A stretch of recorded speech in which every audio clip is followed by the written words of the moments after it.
आम्ही विनंती करतो की आपली रचना या ठिकाणी ठेवावी. ते अंबेजोगाईहून आलेले आहेत. ग्रामीण बाज असणारा कवी. हा घ्या, प्रेमाची घ्या, काही अडचण नाही. शिक्षकाला प्रेम करता येत नाही अशातली काही गोष्ट नाही. पण ग्रामीण घेणार होतो, पण आता प्रेमाचीच घेतो. पण ते प्रेम कविता तेव्हा सादर करणार आहे जेव्हा प्रेमाने तुम्ही टाळ्या वाजवा. वा वा वा वा, महत्वाच्या विषयाला हात घातलाय तुम्ही. घे, चलू द्या. हा, कवितेतच सर, कवितेतच प्रेम कविता सादर करणं खूप अवघड आहे. एक दिवशी प्रेम कविता सादर केली. प्रेम कविता सादर करून पुन्हा ती दुसरी प्रेम कविता लिहायला बसलो. काल्पनिकपणे एक खळी लिहिली. बायकोच्या गालावर खळी नाही, खळी लिहिली. आणि ते काय झालं बघा या कवितेत. कविता म्हणजे माझ्यावर नाही बरं का, तसं काही माझ्यावर संशयानं पाहू नका. माझी वाचून कविता तिच्या जीवाची काहिली, माझी वाचून कविता तिच्या जीवाची काहिली. बायको भडकली आता वाहते शिव्यांची लाखोळी. नाही गालावर खळी आण रंग माझा गोरा, नाही गालावर खळी आण रंग माझा गोरा. यांच्या कवितेत दिस कोण्या नटवीचा त्वरा. हात धरून बोलली सांगा कुणासाठी लिहिली, हात धरून बोलली सांगा कुणासाठी लिहिली. तुमच्या सकट तिची बी आता पायली भरली. सांगितलं तुझ्या विना राणी माझं नाही कुणीच जगी ग, तुझ्या विना राणी माझं जगी कुणीच नाही ग. समद्या गाभाऱ्यात तुझं जरा डोकावून पहा ग. असं तापलेलं घर आता निवता निवना, असं तापलेलं घर आता निवता निवना. दुर्गा भवानी तापली काही केल्यानं जेवणा.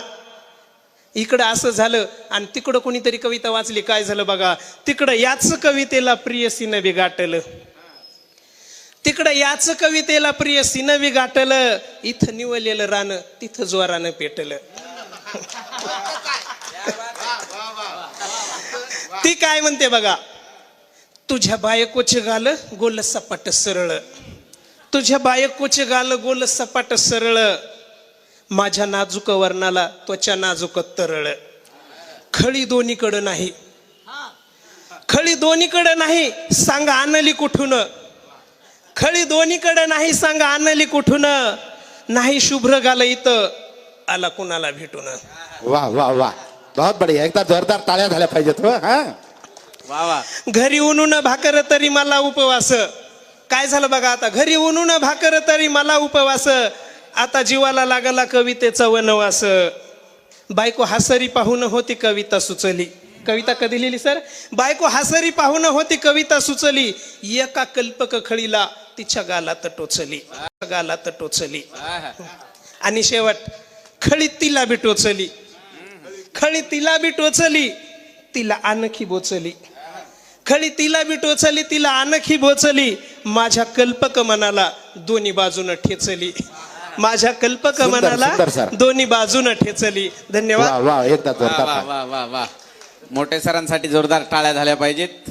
मी सरांना विनंती करतो की प्रमाणपत्र पुष्पगुच्छ देऊन मोठे सरांचे या ठिकाणी स्वागत करावं.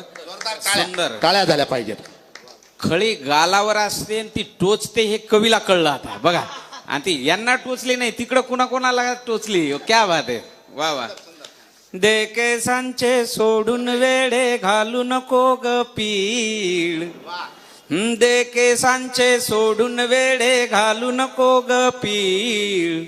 अन झाकून जाईल ग तुझ्या गालावरचा तीळ, अन झाकून जाईल ग तुझ्या गालावरचा तीळ.